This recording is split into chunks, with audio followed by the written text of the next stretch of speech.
Hello दोस्तों, विद्या education academy में आपका स्वागत है। दोस्तों, जैसा कि हम बात कर रहे थे किस पे, हम स्वर की बात कर चुके थे, मतलब वर्णमाला शुरू किया था हमने। दोस्तों, वर्णमाला में क्या किए थे, वर्णमाला में हम आपको क्या समझा चुके थे, वर्णमाला के सभी अवयवों स्वर, व्यंजन, अंत्यस्थ, ऊष्म और अयोगवाह की बात की जा चुकी थी। आगे यहाँ से हमको स्वर की चर्चा करनी थी, ठीक है, जो क्या है वर्णमाला का ही एक भाग है। सबसे पहला भाग क्या है, स्वर। तो आइए स्वर को देखते हैं, स्वर क्या होता है। दोस्तों, स्वर की बात करने से पहले जान लेते हैं स्वर होता क्या है। ठीक, वर्णमाला में कल भी ये डिस्कस किया गया था क्या, कि किसी भी मनुष्य द्वारा बोली जाने वाली जो मौखिक ध्वनि होती है, ऐच्छिक ध्वनि, जो वो अपनी इच्छा से बोलता है, उसी को हम क्या कहते हैं, वर्ण कहते हैं। ठीक है, उसी को शब्द कहते हैं और शब्दों की इकाई को क्या कहते हैं, वर्ण कहते हैं। और ध्वनि का लिखित रूप ही वर्ण कहलाता है। अगर वो मौखिक रूप आ जाए, क्या आ जाए दोस्तों, अगर वो मौखिक रूप हो तो ये क्या होगा, ये ध्वनि कहलाएगा। जब तक मौखिक की बात की जाएगी तब तक ध्वनि, और जैसे ही ध्वनि का लिखित रूप परिवर्तित कर दिया जाएगा, अंकित रूप माना जाएगा, तो वो क्या कहलाएगा दोस्तों, तो वहाँ पे वो वर्ण हो जाएगा। ठीक है, अब देखिए वर्णमाला की बात कर चुके थे, वर्णमाला में हमको स्वर की बात करनी थी। ठीक है दोस्तों, तो आइए स्वर पे सीधे चर्चा करते हैं। देखिए स्वर क्या है। स्वर दोस्तों ये है, स्वर यहाँ पे लिखा हुआ है, क्या लिखा हुआ है, स्वर। ठीक, स्वर का मतलब दोस्तों, स्वर को संस्कृत में अच कहते हैं, स्वर को संस्कृत में अच कहते हैं, जिनकी संख्या 11 है। ठीक, और जो संस्कृत वाले हों यहाँ पर थोड़ा देख लें, क्या है, स्वयं राजन्ते इति स्वरः, स्वयं राजन्ते इति स्वरः। ठीक है दोस्तों, ऐसे श्लोक आपके बुक में लिखा मिलेगा, स्वयं राजन्ते इति स्वरः। मतलब क्या, स्वयं का मतलब खुद से, राजन्ते का मतलब जो राज कर ले। ठीक है, इति का मतलब वही क्या है, स्वर है, जो खुद से ही अपना अर्थ प्रकट करने में सक्षम हो, जो अपने आप को खुद से ही व्यक्त कर ले, वही क्या है, स्वर है। देखिए हिंदी में भी उसका लिखा गया है, स्वतंत्र रूप से उच्चारित वर्ण स्वर कहलाते हैं। स्वर क्या होता है दोस्तों, वे वर्ण जो स्वतंत्र रूप से उच्चारित होते हैं, क्या कहलाते हैं, स्वर। या इसकी दूसरी परिभाषा आप ये समझ सकते हैं कि दूसरी परिभाषा इसकी ये होगी कि वे ध्वनियाँ या वे वर्ण जो अबाध रूप से, जिनमें वायु क्या हो, बाधा रहित रूप से बाहर निकले, जिनके उच्चारण करते समय, वही क्या कहलाते हैं, स्वर कहलाते हैं। तो आइए देखते हैं आगे क्या होता है। दोस्तों, स्वर आपको बताए थे क्या, हमारे स्वर यंत्रियाँ हैं जिसके द्वारा हम बोलते हैं। ठीक, तो स्वर को क्या बोलते हैं, जब बोलते हैं तो कुछ ना कुछ वायु निकलती है, और अलग अलग कई तरह के अवयव उसमें आते हैं, जैसे कंठ, तालु, मूर्धा, दंत, ओष्ठ और जीवा। ये 6 अवयव होते हैं, और क्या, ध्वनि होती है, जिसके संप्रेषण से, जिसके द्वारा, जिसके प्रयोग से हम क्या करते हैं, वर्णों को उच्चारण करते हैं। तो उसके आधार पर स्वरों का वर्गीकरण किया गया है। दोस्तों क्या किया गया है, स्वरों का वर्गीकरण किया गया है, मतलब अलग अलग आधारों पे क्या किया गया है, स्वरों को कई प्रकारों में बांटा गया है। तो सबसे पहले दोस्तों हम देखते हैं, समझ में आ रहा है कि नहीं आपको, ठीक है। सबसे पहले हम देखते हैं क्या, कि उत्पत्ति के आधार पर स्वर, उत्पत्ति के आधार पर स्वर। ठीक है, स्वर की उत्पत्ति किस आधार पर हुई है, उसकी चर्चा हमको यहाँ पर करनी है।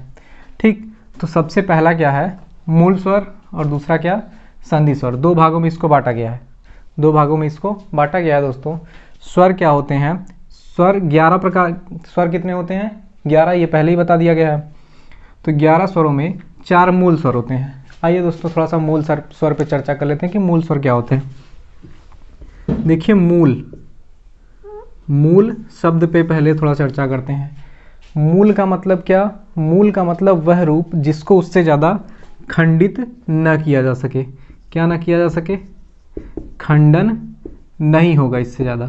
ठीक, मूल का मतलब वह रूप जिसको उससे ज़्यादा खंडित न किया जा सके। अरे आप लोग मूलधन पढ़ते हैं ना, मूल का मतलब क्या, पुराना, सबसे मेन रूप जिससे कम आपको नहीं लेना है। ठीक है, मूल का मतलब वह शब्द जिसको उससे ज़्यादा खंडित न किया जा सके। ठीक, वही क्या कहलाता है, मूल। तो यहाँ हमको बात करनी है मूल स्वर की। तो हम इसकी परिभाषा क्या निकाल सकते हैं, कि वे स्वर जिसको उससे ज़्यादा खंडित न किया जा सके, या स्वर का सबसे निम्नतम रूप ही क्या कहलाता है, मूल स्वर कहलाता है। ठीक, तो ऐसे कितने स्वर हमारे पास हैं, ऐसे 4 स्वर हमारे पास पाए जाते हैं। क्या, छोटा आ, छोटा ई, छोटा ऊ और री। ठीक, यही 4 स्वर दोस्तों क्या कहलाते हैं, मूल स्वर। ठीक है, आइए बात करते हैं संधि स्वर की। संधि स्वर दोस्तों कितने होते हैं? 7। संधि स्वर 7 होते हैं। इन 7 संधि स्वरों को दोस्तों 2 भागों में विभाजित किया गया है। पहला क्या?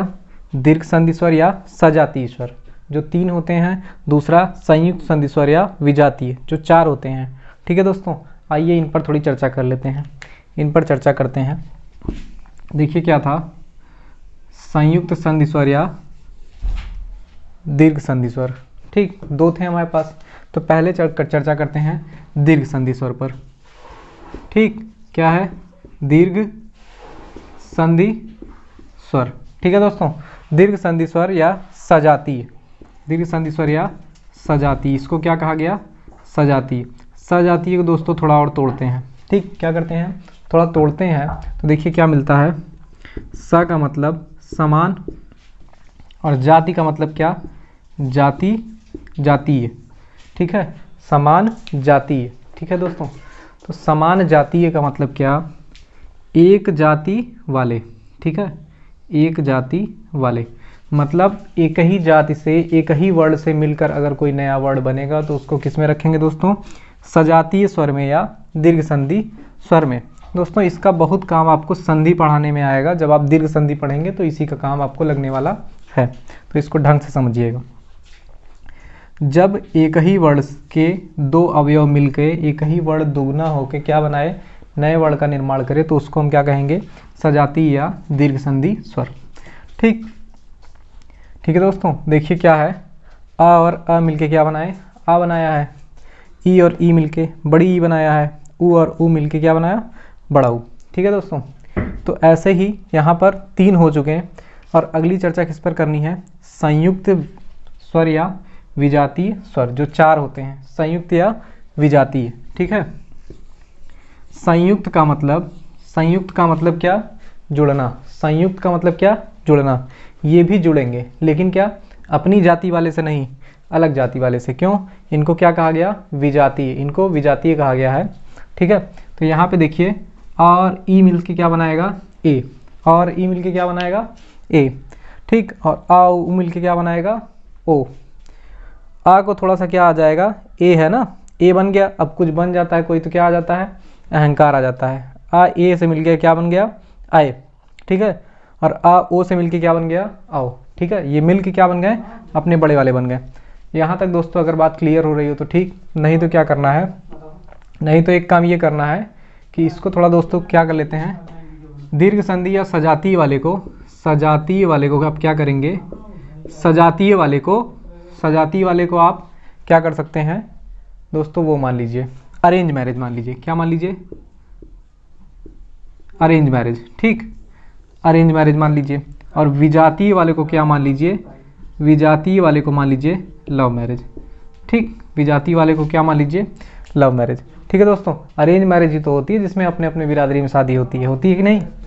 ठीक, मौर्य लड़का तो मौर्य लड़की, समझ रहे हैं ना? और लव मैरिज वाले में क्या होता है दोस्तों?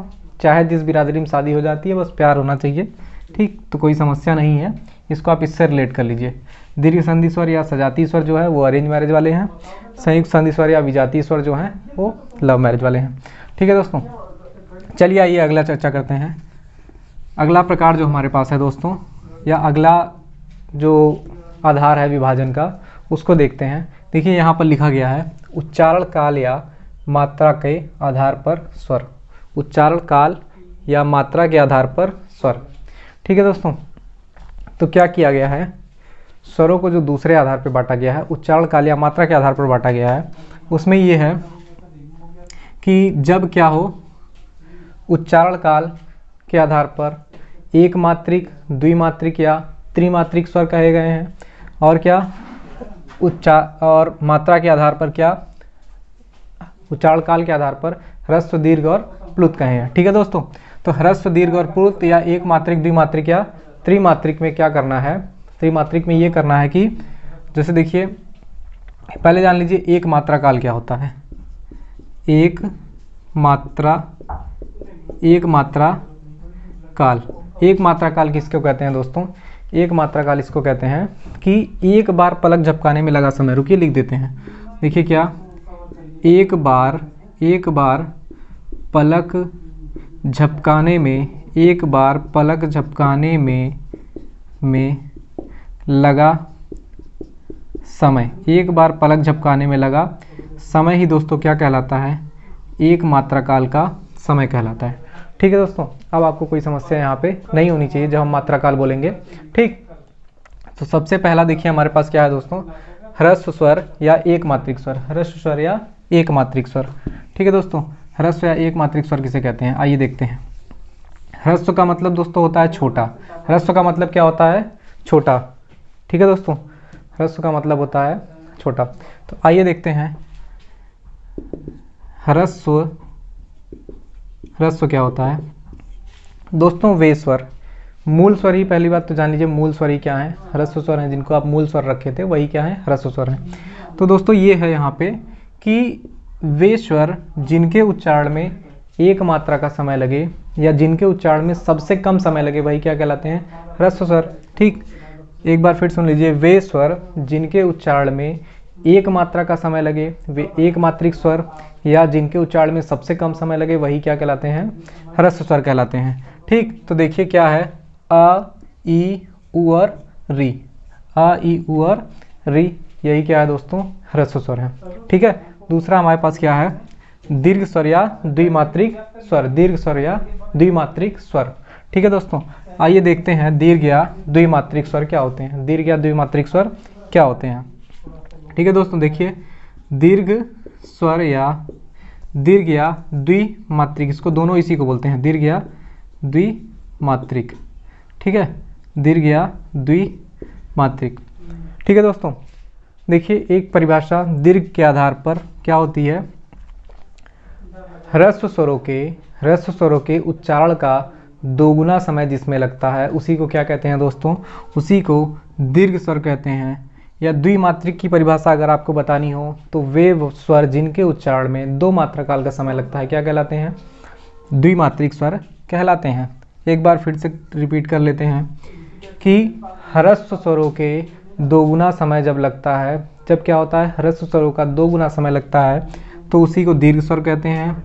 या वे स्वर जिनके उच्चारण में दो मात्रा काल का समय लगता है या दो बार पलक झपकाने का समय लगता है उसी को क्या कहते हैं, उसी को कहते हैं द्विमात्रिक स्वर। ठीक है दोस्तों, इसमें देखिए क्या है, आ, ई, उ, री को छोड़कर सभी चारों जो मतलब 7 बचेंगे ना, 4 को निकाल देंगे तो कितने बचेंगे, 7 बचेंगे। तो आ, ई, उ, ए, ऐ, ओ और औ, यही सातों दोस्तों क्या होंगे, यही सातों दोस्तों दीर्घ स्वर या द्विमात्रिक स्वर कहलाएंगे। ठीक है दोस्तों, अगली चर्चा हमको किस पे करना है, प्लुत स्वर पे करना है। अगली चर्चा हमको प्लुत स्वर पे करना है। ठीक है दोस्तों, आइए देखते हैं प्लुत स्वर क्या होता है। प्लुत स्वर दोस्तों, प्लुत स्वर में, प्लुत स्वर को त्रिमात्रिक स्वर भी बोलते हैं। क्या बोलते हैं दोस्तों, प्लुत स्वर, प्लुत स्वर को त्रिमात्रिक स्वर भी बोलते हैं। आइए देखते हैं यहाँ पे त्रिमात्रिक स्वर। ठीक है दोस्तों, प्लुत को त्रिमात्रिक स्वर भी बोलते हैं। ठीक, तो आइए देखते हैं त्रिमात्रिक स्वर का मतलब, प्लुत का मतलब दोस्तों वे स्वर जिनमें दीर्घ से ज़्यादा या ह्रस्व का 3 गुना समय लगे। ठीक है, वे स्वर जिनके उच्चारण में दीर्घ स्वर से अधिक समय या ह्रस्व स्वर का 3 गुना समय लगे उसे क्या कहते हैं, प्लुत स्वर। त्रिमात्रिक स्वर क्या दोस्तों, इसकी सीधी सीधी परिभाषा ये बनेगी कि वे स्वर जिनके उच्चारण में 3 मात्रा का समय लगे वे क्या कहलाते हैं दोस्तों, वे त्रिमात्रिक स्वर या प्लुत स्वर कहलाते हैं। ठीक है दोस्तों, इसको देखिए बोलने के लिए क्या किया जाता है, इसको बोलने के लिए जो हमारे मूल स्वर पाए गए हैं 11 स्वर होते हैं ना, उन्हीं में से अ से अनार प्लस 7 दीर्घ स्वर, कौन कौन से, आ, ई, बड़ा ऊ, ए, ऐ, ओ और औ। ठीक है दोस्तों, ओ और औ, 4 ये, 3 ये प्लस 1 ये। ठीक है, इन्हीं सातों को जब थोड़ा देर तक उच्चारित करते हैं, कब तक, 3 मात्रा के समय तक जब उच्चारित कर देते हैं तो यही क्या बन जाते हैं, यही दीर्घ स्वर या नहीं, यही प्लुत स्वर बन जाते हैं। जैसे देखिए कुछ एग्जाम्पल आपके यहाँ पर लिखे गए हैं। ठीक, और इनको उच्चारित करने के लिए इनके स्थान पर क्या करते हैं, 2 तरह के चिन्हों का प्रयोग करते हैं। पहला चिन्ह हमारे पास हिंदी वाला 3 जानते हैं ना, ये होता है, और दूसरा हमारे पास यस आकार का अवग्रह चिन्ह बोलते हैं इसको। क्या बोलते हैं दोस्तों? अवग्रह चिन्ह। ठीक है दोस्तों, क्या बोलते हैं? अवग्रह चिन्ह। ठीक, देखिए यही दोनों चिन्ह होता है, और इसी के आधार पर हम क्या करते हैं दोस्तों, प्लुत स्वर को बोलते हैं। ठीक है, प्लुत स्वर को बोलने के लिए आप कुछ फेमस वर्ड देखे होंगे। राम राम बोलते हैं ना, जो राम जपा जाता है, उसमें भी देखिए यहाँ पे बीच में अवग्रह चिन्ह का प्रयोग होता है। और ओम बोलते हैं ना ऐसे जोर से, क्या बोलते हैं? ओम। तो इसमें भी 3 का प्रयोग होता है। ठीक है दोस्तों, और आपने क्या देखा होगा कि कुछ कुछ लोग क्या देखे होंगे, हाफ गर्लफ्रेंड पिक्चर देखे होंगे, देखें कि नहीं? हाफ गर्लफ्रेंड, उसमें जो अर्जुन कपूर रहता है वो कैसे चिल्लाता है? रिया रिया बुलाता है ना। तो ये क्या है? अवग्रह चिन्ह का ही उदाहरण ये सब था दोस्तों। दैनिक जीवन में बहुत से एग्जाम्पल पड़े हैं, आप अगर गौर करेंगे तो आपको हिंदी के अलग अलग अवयवों के ढेर सारे एग्जाम्पल मिलेंगे। ठीक है दोस्तों, इस तरह से हमने क्या देखा, स्वर की परिभाषा देखी, और क्या देखा, 2 तरह का स्वरों का वर्गीकरण देखा। अभी दोस्तों कम से कम 3 वर्गीकरण और बचे हुए हैं, जिसको हम नेक्स्ट वीडियोज़ में देखेंगे। इससे संबंधित थोड़ा एक श्लोक है संस्कृत में, जो आप समझ लीजिए। एक श्लोक समझ लेंगे तो हिंदी वालों को भी अच्छा लगेगा, संस्कृत वाले तो है ही। देखिए क्या होता है, श्लोक होता है, एक मात्रो भवेत ह्रस्वो, द्विमात्रो एक मात्रो भवेत ह्रस्वो, द्विमात्रो दीर्घ उच्यते, द्विमात्रो दीर्घ उच्यते, त्रिमात्रस्तु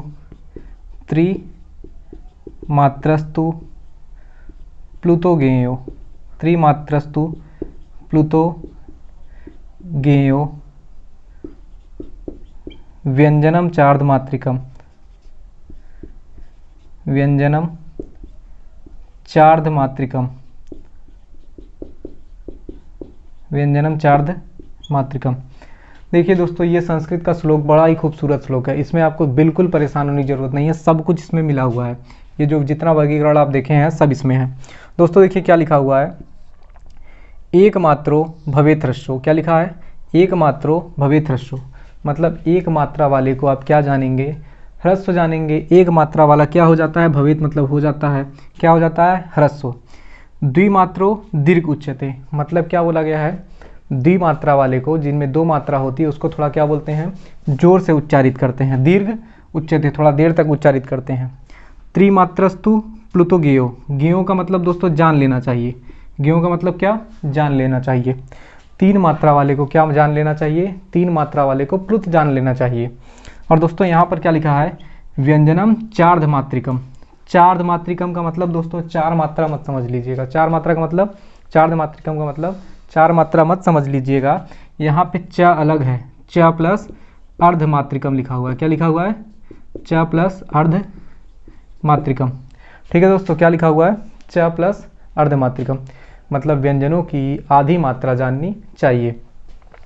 ठीक है दोस्तों, इसी से इसको कंप्लीट करते हुए आपका ये टॉपिक लगभग कंप्लीट हो चुका। ठीक है, उम्मीद करते होंगे आज का टॉपिक आप लोग को समझ में आया होगा। ठीक, अगर इस वीडियो को थोड़ा सा भी पसंद कर रहे हैं या वीडियो आपके लिए यूज़फुल समझ में आ रही है तो इस वीडियो को लाइक करें और चैनल को सब्सक्राइब करें। धन्यवाद।